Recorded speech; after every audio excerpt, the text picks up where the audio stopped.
In a darkened kitchen, two forms are dimly seen. The apartment buildings outside of the window fade into the mist of memory, and the entire house becomes covered with leaves, and the surroundings melt into barren fields.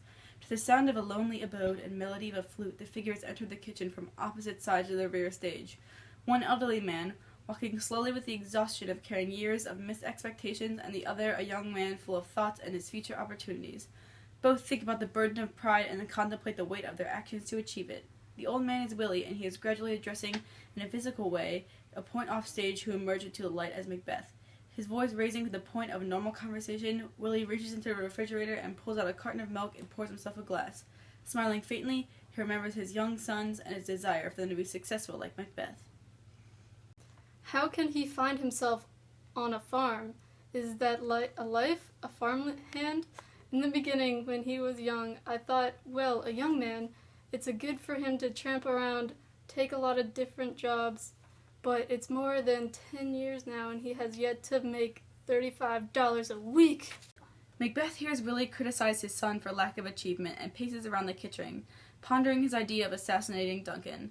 He says that the deed would be easily if he could be certain that he would not be set in motion of series of terrible consequences. While he could live guilty torment for becoming king, he envies Biff for settling for less and not striving for success. What would his father advise him to do? Strike dead a king to fulfill his dream, or settle for the rewards of honor and loyalty? What would Biff do? Bloody instructions being taught to return, to plague the inventor. The trouble is, he's a lazy bum. At this time, a thunderstorm struck outside in the dark night. A cosmic warning, possibly the two figures in the kitchen. Both men were thinking of the meaning of success and passing judgment on themselves and others. Willie's critical of his son's lack of ambition, and Macbeth contemplating murder to achieve his. Who is right? At what price success? That is the question. Will all great Neptune's ocean wash this blood clean from my hand? Willie and Macbeth sit down at the kitchen table and drink glasses of milk. They talk about the meaning of success. Is it power, financial wealth, or pure happiness? Willie thinks a house is a person's castle which cannot be encroached upon, and Macbeth contemplates a kingdom that is ruled with ruthlessness to the desire of a single person.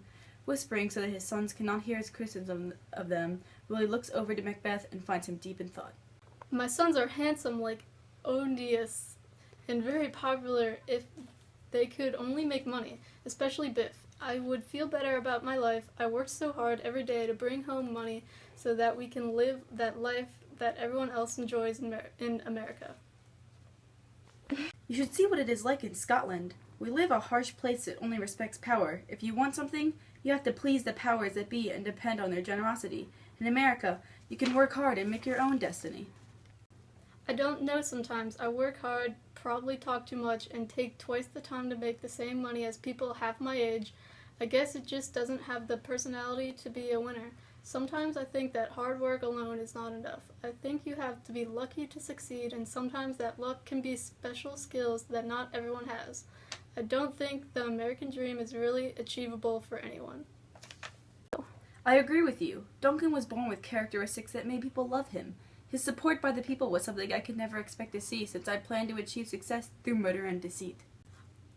Well, at least we have good women. This believes in us. My wife is patient for my shortcomings. I am not sure that my wife has my best interest at heart. She counsels me to do things I know must be wrong. The boys in the darkened room upstage listen quietly to the conversation in the kitchen and fall asleep thinking about the meaning of success and what sacrifices they will make to achieve this elusive goal.